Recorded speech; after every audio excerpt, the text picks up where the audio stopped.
My boss climbed into my car after work and said, "Just drive and clear your mind tonight." My dinner plan was simple: steak, sweatpants, and 2 hours of pointless videos while nobody asked me how I felt about anything. That was the full agenda.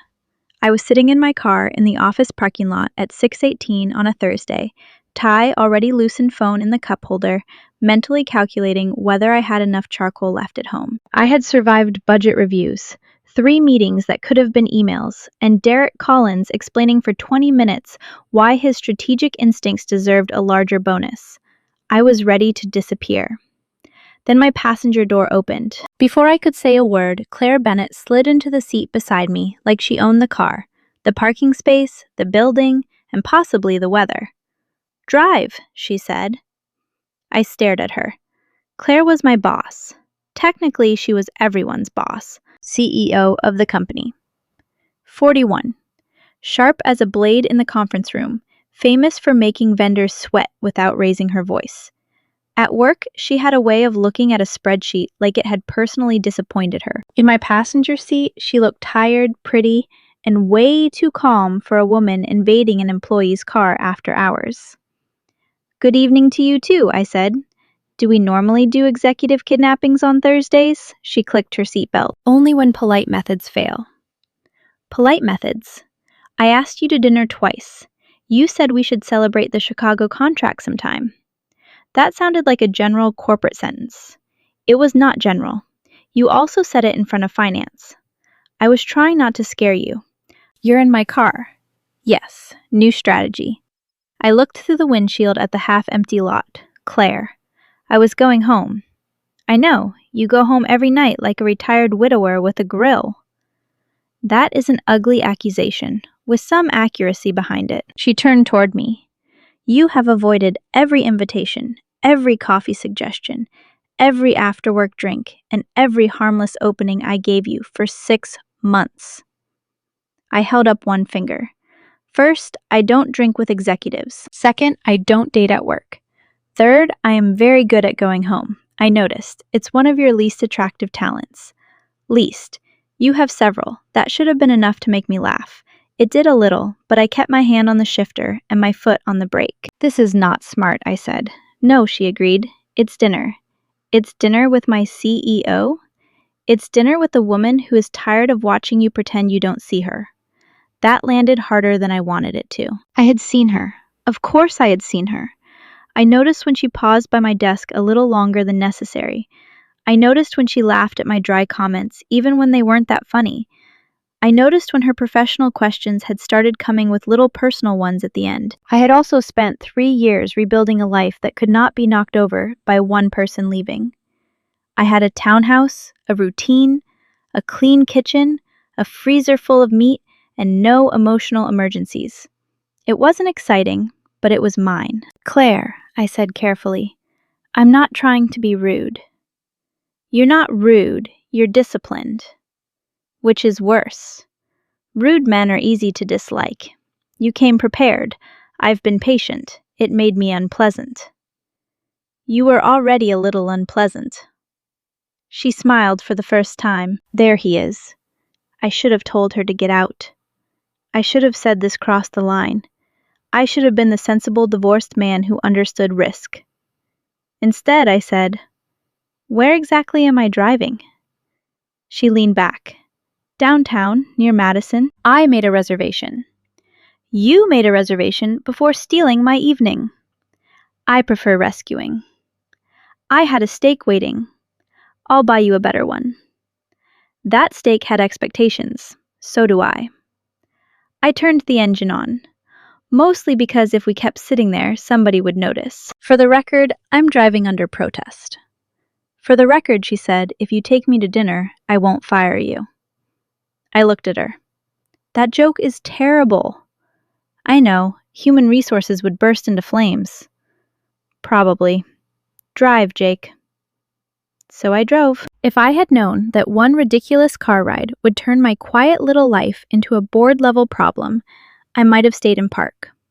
Or I might have driven faster. I'm still not sure. The restaurant she picked was the kind of place where the menu used short words because the prices were long. I parked 2 blocks away because paying $26 for valet felt like a personal insult. Claire noticed. "You make a good salary," she said as we walked. "I do. That's why I still have some of it." "You're really going to make the CEO walk?" You abducted an operations analyst. You accept operational consequences. She laughed, and it sounded wrong at first. Not fake, just unfamiliar. In the office, her laugh was usually controlled, one sharp breath before returning to business. This was warmer and a little unguarded. It made me look at her in a way I had been avoiding. Inside, the hostess greeted her by name. Of course she did. Claire moved through rooms like people were already expecting her. I followed, trying not to feel like I had wandered into somebody else's tax bracket. At the table, she opened her menu and said, "Order what you want. I dragged you here." That's dangerous language. Try me. You realize I'm from Ohio originally. We consider free steak a competitive event. I'll survive. The waiter came over. She ordered without making it a performance. I ordered the steak because pride has limits. When we were alone again, I said, "So what's the official reason for this?" "No official reason. There's always an official reason with you at work. We are still in public." She folded her hands near her water glass. "Fine. Officially, I wanted dinner with someone who doesn't spend the entire time trying to impress me. You picked me because I'm rude. I picked you because you're not performing. That's because I usually don't know there's a show. There is always a show around me." She glanced toward the room, then back at me. Investors, managers, consultants, men who call themselves visionaries because they learned 3 new terms online. Derek. She gave me a warning look. Careful. What? He called himself a growth architect in the 3 p.m. meeting. I almost called a contractor. A small laugh escaped her. "Don't make me encourage you. You started this." I did. Then came the first quiet pause. Not awkward exactly, but different. In the office, silence was filled with decisions. Here it was just 2 people, realizing the masks were slipping, and neither one knew how fast to put them back on. She broke it first. "You really were going home to cook a steak?" "Yes." "And watch videos?" "Yes." "Any particular subject?" "Last week it was cabin building. Before that, engine rebuilds. Once I watched a man restore a rusty wrench for 40 minutes. That sounds miserable. It was peaceful. That is not a defense. It absolutely is." She tilted her head. "Do you ever go out?" "I am out right now. Under threat." "Exactly. I'm a man of adventure." Her mouth curved. "Were you always like this?" Cheap. Yes. No. Guarded. There it was. Too close. Too soon. I looked at my water glass. "I've been divorced. 3 years. I know. Of course you know. Executive access, payroll forms, Jake, not surveillance. Comforting." She waited. I could tell she wanted to ask more, but she didn't push. That was the first thing that surprised me. At work, she pushed until numbers confessed. With me, she let the silence stand. I gave her 1 honest inch. My marriage ended badly. Not dramatic in the movie sense. Just enough lies and disrespect to make a man very fond of locked doors. Her expression softened, but didn't turn pitying. I appreciated that. Pity from a woman like Claire would have made me walk. "I'm sorry," she said. "Don't be. I got the grill and the split. That's your takeaway." "It's a good grill." She shook her head. "You're impossible." "I'm consistent." Dinner arrived, and the conversation got easier, because food gives people something to do with their hands when the truth shows up uninvited. She told me about growing up outside Denver, about taking over the company after the founder stepped down, about being the person everyone came to with problems, and no one invited to normal plans. "You're the CEO," I said. "People are intimidated." "I know. That bothers you sometimes." She cut into her fish, then stopped. "Most days I like being good at my job. Some days I realize the job has eaten everything else." That's the most cheerful thing anyone has said over dinner. "You watched rusty wrench videos." Fair. She looked at me over the rim of her glass. You're enjoying this more than you planned. I never said that. You don't have to. You stopped checking your watch. I glanced down. I had not checked it in over an hour. That proves nothing, I said. Maybe I'm being polite. No. I smiled despite myself. By the time dessert came, I had missed my escape window by a mile. I had planned to survive 60 minutes, thank her, drive her home, and put this night in the folder labeled Strange Executive Behavior. Instead, I was leaning back in my chair laughing because Claire had just admitted she once fired a consultant in her head 7 times during one presentation, but kept him on because he accidentally gave one useful idea. So mercy does exist, I said. Barely. Good to know. When the check came, she reached for it. I stopped her. No, you are not paying. I know you're paying here. Then why are you touching the check? Because we're going somewhere else. She paused. We are. If you're going to ruin my steak night, we're doing it properly. Her eyes searched mine. Careful now. Jake, what? You don't have to extend the evening because you feel cornered. I don't feel cornered. You sure? Claire, I'm 35 years old. I've survived marriage, mortgage paperwork, and Derek's team-building slideshow. If I want to leave, I can leave. She sat back. And you don't... No. The word came out plain. No decoration, no clever cover. It changed the air between us. She looked down at the check, then slid it toward herself. Fine. I pay here. You pick the next place. I know a spot. Should I be concerned? It has paper napkins. Terrifying. The second place was a small dessert and coffee shop 6 blocks away, plain and busy and nothing like the restaurant. I paid for coffee and a slice of pie we ended up sharing because she claimed she only wanted 1 bite, which is a phrase that has never been legally binding. You said 1 bite, I told her after the 4th. I'm the CEO. I revise projections. That's theft with vocabulary. She pushed the plate toward me. File a complaint. I know where HR sits.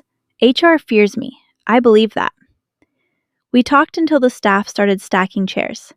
Not about quarterly targets, not about executive strategy. About bad apartments, old music, the weird loneliness of hotel rooms on work trips, and why neither of us liked being called strong by people who only meant useful. At one point she said, "Do you know how many men at work act like they're interested in me, but really they're interested in being seen with me?" 7. She blinked. You have a number?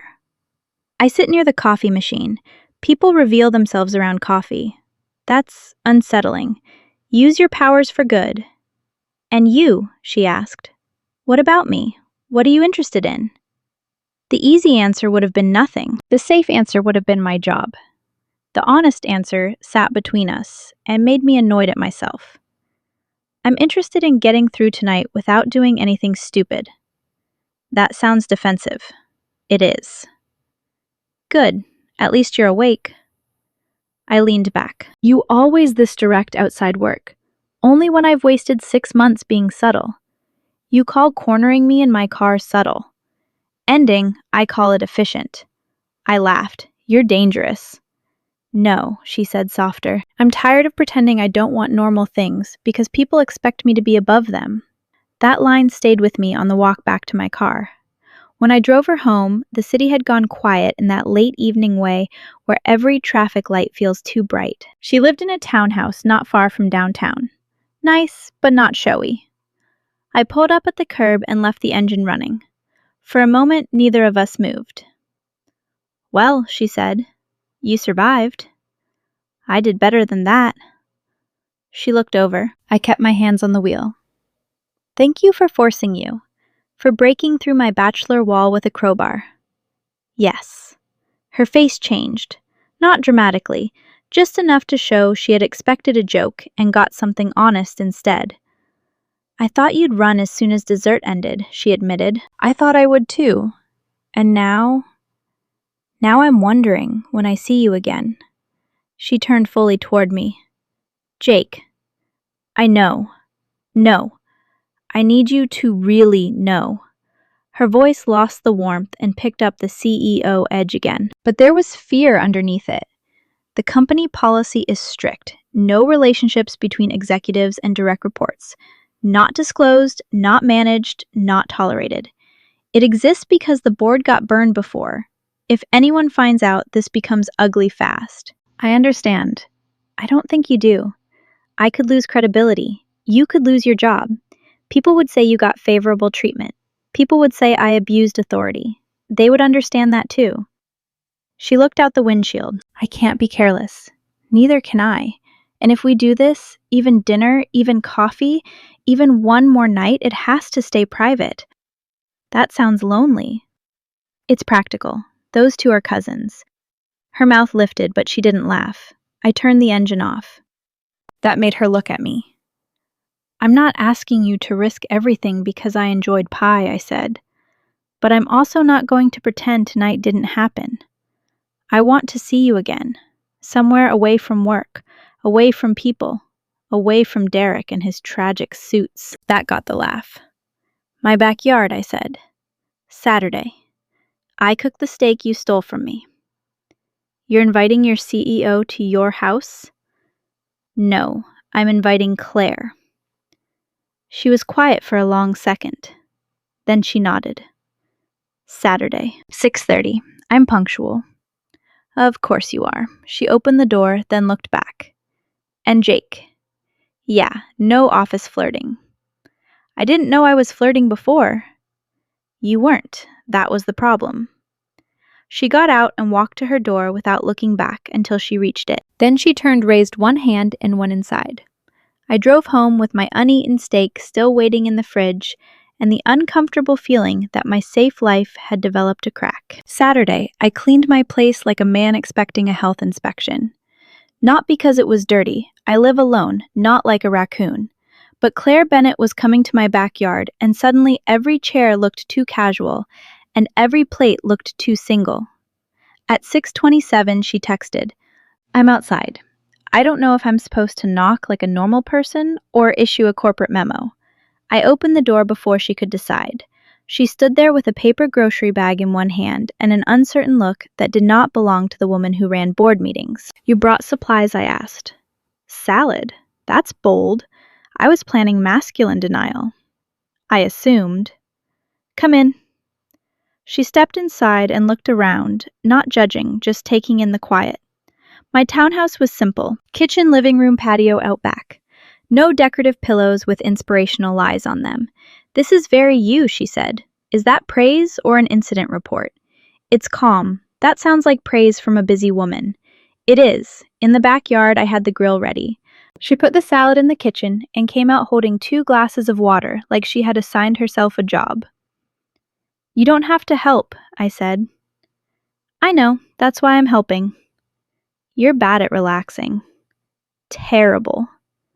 I handed her tongs. Hold these. It gives the illusion of contribution. She accepted them. You're trusting me with equipment. Barely. The first few minutes were awkward in a way dinner had not been. At the restaurant, the setting carried us. At my place, there was no waiter, no menu, no public noise. Just us and the fact that she was in my private space. She stood near the patio table, turning the tongs once in her hand. So this is where you hide, she said. Recover from what? People. All people. Most. She nodded toward the grill. And women. I checked the steak because it gave me something to do. Especially women who climb into cars without appointments. Reasonable category. I looked at her. Claire. What I'm not good at this. Cooking. Let's not insult both of us. She set the tongs down. Neither am I. You arranged an ambush date. Exactly. Does that sound like a woman with refined social skills? I laughed, and the tension eased. Over the next few weeks, my backyard became our safest place. Not perfect, safe enough. She came over after work twice a week. Sometimes in office clothes, sometimes in jeans and a sweater, looking more like herself every time, and less like the person everyone needed her to be. I cooked, she brought sides. Once she tried to flip a steak before it was ready, and I took the tongs from her hand. Did you just remove me from operations? She asked. Yes, I run a company. Not this grill, she pointed at me. That attitude is why I like you. That and my parking ethics. Don't get arrogant. Too late. We did not rush. That mattered. I walked her to her car at the end of each night. Sometimes she touched my arm. Sometimes I wanted to pull her close and didn't. Sometimes she looked like she wanted me to and was grateful I waited. The first time she kissed me, it was after she burned garlic bread. She had insisted she could handle it. 5 minutes later, smoke drifted out of the kitchen, and she came outside holding the tray with a face full of executive disappointment. I made charcoal, she announced. On purpose. Obviously. I took the tray from her. Good news! It pairs well with failure. She leaned against the counter and started laughing. Then I started laughing, and somehow we ended up standing too close near the sink. The laugh faded. Her eyes dropped to my mouth, then back up. Still think this is a bad idea? She asked. Yes. Good. Then she kissed me. It was not careful for the first second. Then it became careful because both of us remembered who we were and what could happen. She stepped back first. I should go, she said. Probably. Neither of us moved. I mean it, she added. I know. I have an early call. I know. And if I stay... Claire. She stopped. I opened the back door. I'll walk you out. Her expression softened and I saw respect there. Maybe relief, too. Desire is easy. Respect takes discipline. I had lost enough in my life to know the difference. At her car, she touched my cheek briefly. You make it difficult to keep my head, she said. I'm trying to make it possible. She nodded once. That may be worse. Then she left. My routine changed after that. I still cook steaks, but now I bought enough for 2. I still watched videos, but sometimes she sat beside me on the couch and mocked them. This man has spent 12 minutes sanding a chair leg, she said one night.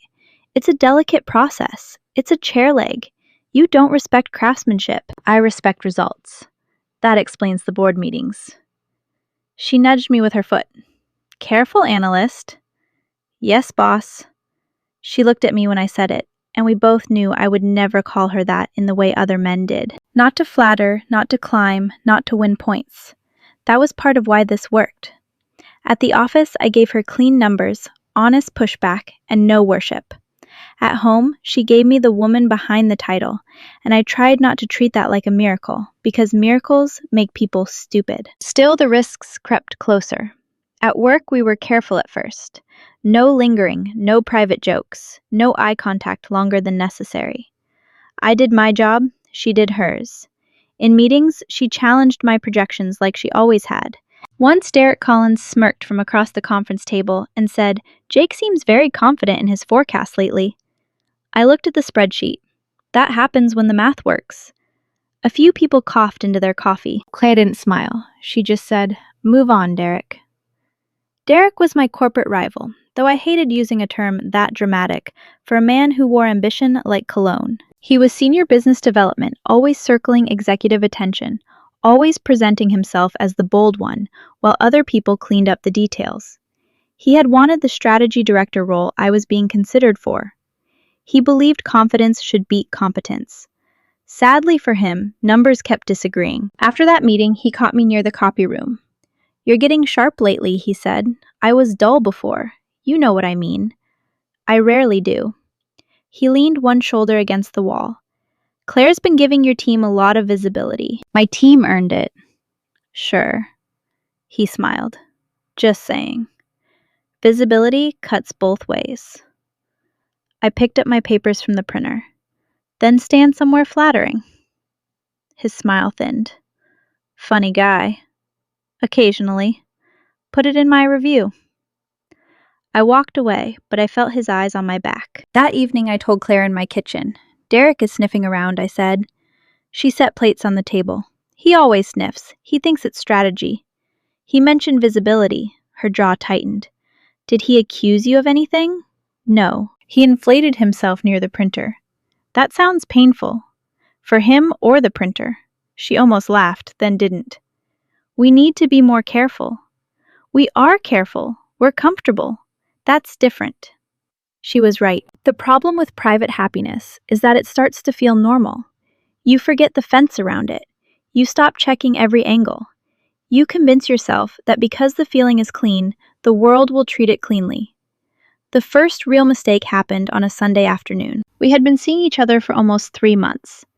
Claire had spent Saturday evening at my place, and Sunday we drove out to a small arts district in a town 40 minutes away.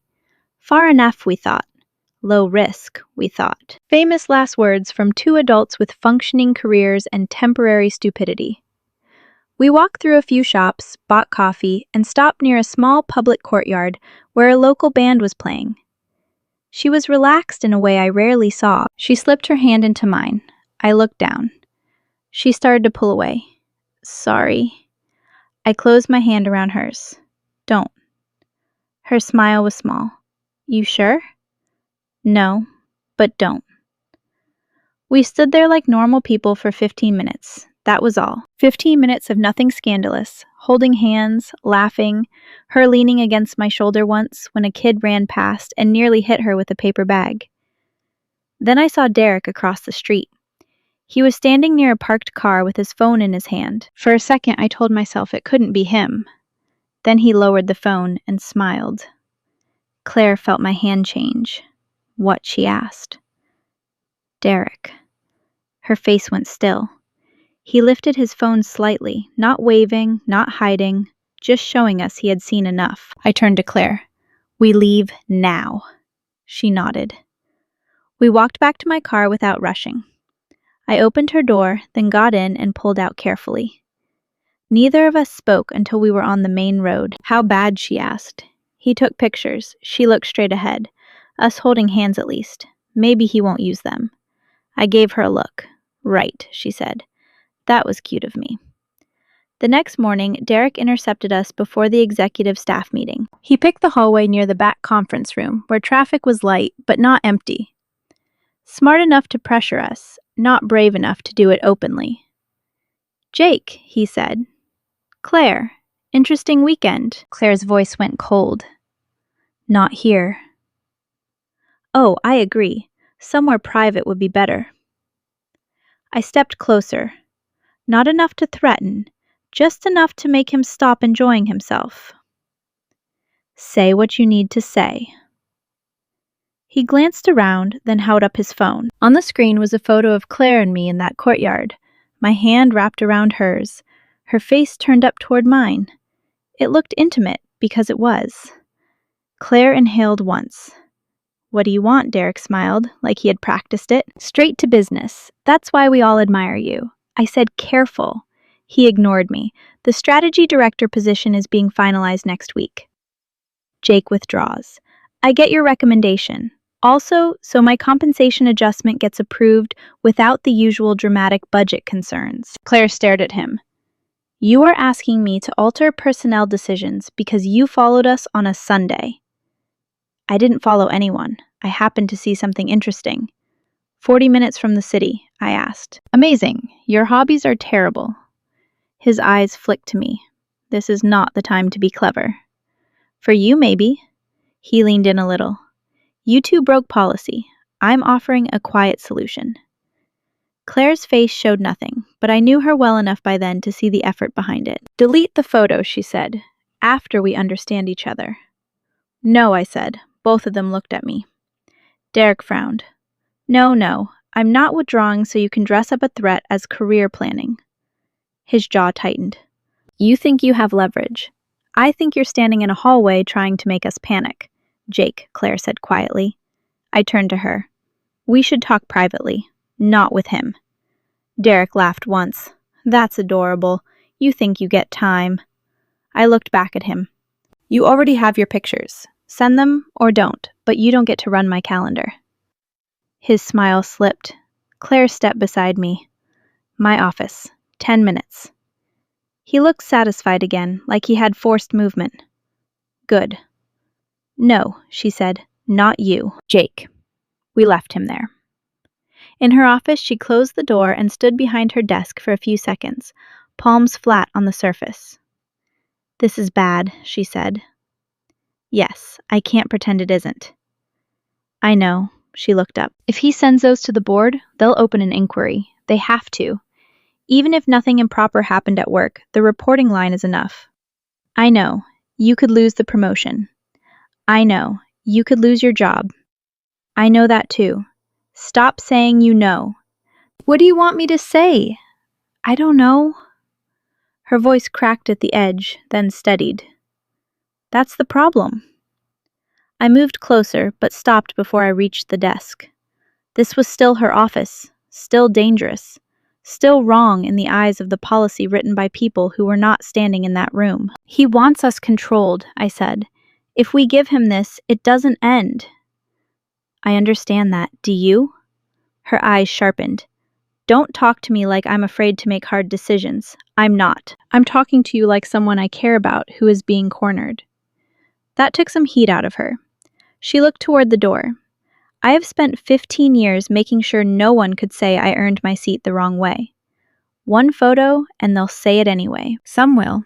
And you? What about me? Are you ready for people to say you got close to me for advantage? I almost gave a joke. I had 3 ready. None of them fit. No, I said, but I can live with people being wrong. I can't live with handing Derek a steering wheel. She sat down slowly. He'll send them, she said. Probably. Then we refuse. I nodded. Together. She looked at me for a long time. Together. Yes. You understand what that word costs here. I'm starting to. She opened her desk drawer, took out her phone, and typed one short message to Derek while I stood there. We will not comply with your demands. Do not contact either of us privately about this again. She showed it to me before sending. Good, she asked. Good, she sent it. For about 3 hours, nothing happened. Work continued in that fake normal way offices have when everyone is walking over thin ice and pretending the carpet is solid. I answered emails. Claire went into meetings. Derek stayed away from me, which would have been pleasant under different conditions. At 2:41, Claire's assistant Paula appeared at my desk.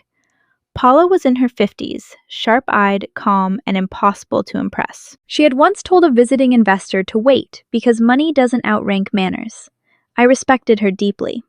Jake, she said quietly, Miss Bennett needs you in conference room B. I stood. Now. Now would be better than later. When I entered, Claire was there with our HR director and 2 board members on a video call. On the table was a printed copy of the photo. So Derek had sent it. Claire did not look at me when I walked in. That hurt more than it should have, and I knew why she did it. She was protecting the process, protecting me, protecting herself, protecting the company from the appearance that feelings had already taken over. The HR director, Helen, folded her hands. Jake, we need to ask you some questions regarding a potential violation of company policy. Understood, I said. A board member on the screen spoke next. Is the image authentic? I glanced at Claire. She still didn't look at me. Yes, I said. Are you involved in a personal relationship with Ms. Bennett? The room went quiet. I wanted to say yes because hiding suddenly felt dirty. I wanted to say no because one word could damage her. I wanted to say 100 things that would not fit inside corporate language. Claire answered first. We had begun seeing each other outside work. It was private. No company resources were used, and I gave no preferential treatment. Helen looked at me. Do you agree with that description? Yes. Did Miss Bennett pressure you into the relationship in any way? I almost laughed. Not because it was funny, because the real answer involved her climbing into my passenger seat and threatening my employment over dinner like a lunatic with excellent reservation skills. No, I said. She did not pressure me. Claire's eyes moved to me then, just briefly. The questions continued. Dates, work, decisions, promotions, reviews, compensation, reporting structure. Every answer was factual, clean, and somehow humiliating, because love reduced to compliance sounds like a spill report. Afterward, Helen asked me to wait outside. Claire remained in the room. Paula was at her desk when I came out. She looked up once. You all right? She asked. Define all right. No one ever can. I leaned against the wall. Paula, did everyone see? Enough people know something. Great. For what it's worth, she said, lowering her voice, I've watched men flatter Claire for years. You're the first one who argues with her like she's a person. I looked at her. She went back to her screen. That's all I'm saying.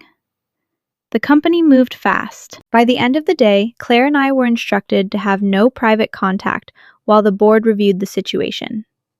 My pending promotion was paused. Her authority over my department was temporarily shifted to another executive. It was all very professional, which is how companies make pain look organized.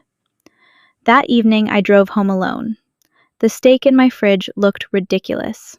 For 2 weeks, my life returned to what it had been before her. Same townhouse, same grill, same videos playing on the television while I stared past them. Same clean kitchen, same quiet. Only now the quiet was not peace, it was absence. I did not call her. She did not call me. We obeyed the restriction because if we were going to lose, we were not going to lose by being careless twice. At work, she passed me once in the hall with 2 board members beside her. She did not stop. I did not speak. Her face was composed, but her eyes found mine for half a second. That half second ruined my entire afternoon. Derek, meanwhile, behaved like a man waiting for applause that had not arrived. He walked around with a little too much confidence. He spoke louder in meetings. He made comments about organizational integrity until people started avoiding him near the coffee machine. One Friday, he stopped by my desk. Tough month, he said. I kept typing. For who? For you. I slept fine. No promotion, no special access, no more cozy executive glow. I looked up. Derek, do you ever get tired of hearing yourself try? His face hardened. You think this ends well for you? I think you should move along before Paula hears you. He glanced toward Claire's assistant, who was watching from 20 feet away, with the expression of a woman choosing where to bury a memo. Derek left. That night, I sat in my backyard with the grill cold and finally admitted the truth I had been avoiding. I had built my life to prevent another person from having the power to hurt me. It worked. Nobody got in. Nobody made a mess. Nobody lied beside me at night or walked out with half my trust in their pocket. But the system had a flaw. Nobody got close either. Claire had not ruined my peace. She had shown me the difference between peace and hiding. That was annoying of her. Very inconvenient. Classic Claire. On Monday morning, I woke up before the alarm, made coffee, and wrote my resignation letter. I did not make it dramatic. I did not write about love or courage or corporate policy. I wrote that I was resigning voluntarily, effective immediately, with appreciation for the opportunity and a willingness to assist with transition. Clean, professional. A document no one could argue with. Then I printed it, signed it, put it in a plain folder, and drove to the office. Paula saw me coming. Does she have a minute? I asked. Paula looked at the folder, then at me. She has several if you're carrying what I think you're carrying. Am I that obvious? Men trying to be noble walk like they're heading into dental surgery. That's hurtful. It's accurate. She pressed the intercom. Claire, Jake Thompson is here. A pause. Then Claire's voice. Send him in. Her office looked the same, but she did not.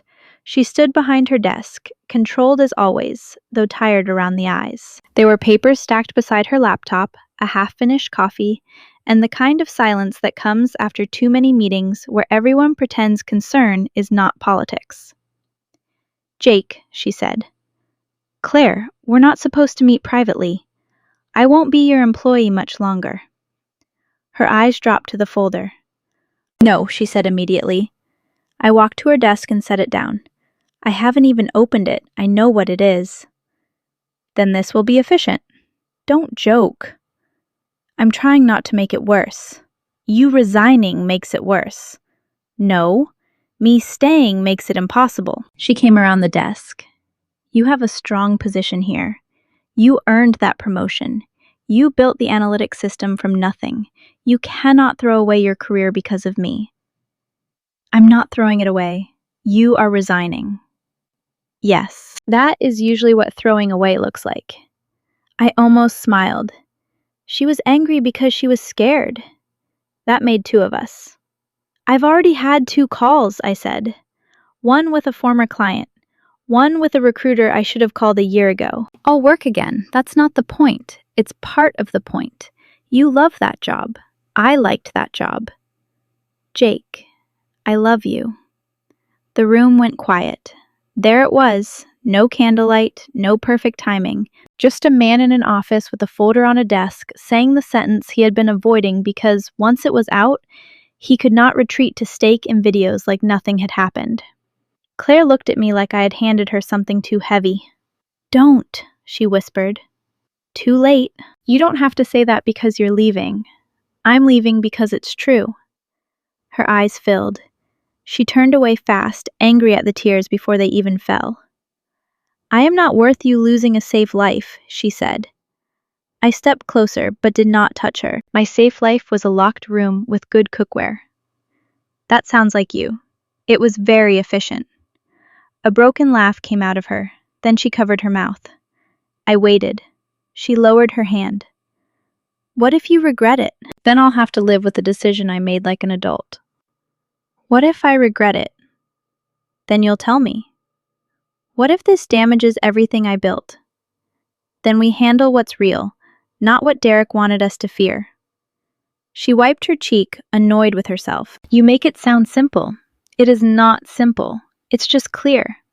She looked at the folder again. If I sign that, you stop reporting to me. Yes. The policy barrier ends? Yes. The board can still judge me. They already are. And you would still want this, without the job, without the secrecy, without the strange little backyard world where we could pretend nothing else existed. I nodded. Yes. Her voice dropped. Ask me directly. I knew what she meant. If I am no longer your employee, I said, can we be together openly? She looked at me for a long second. Then she took the folder, opened it, and read the letter. Her hand shook slightly when she picked up the pen. I hate this, she said. I know. I also love you. I had no clever answer. Thank God, a joke would have cheapened it. She signed the resignation acceptance, set the pen down, and walked around the desk to me.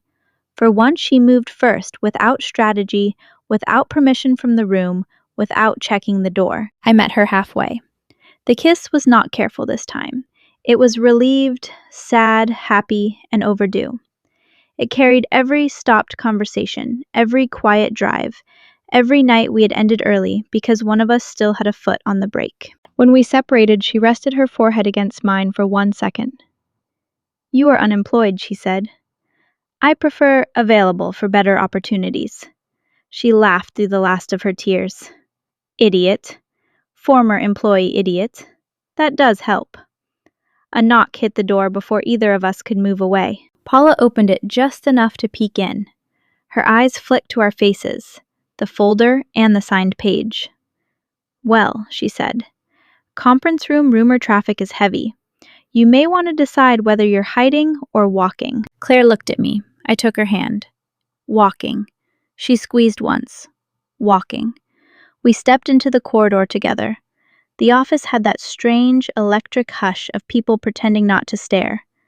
The buzz went quiet. A few heads turned too fast. Someone stopped mid-sentence near the break room. Claire did not let go of my hand. Neither did I.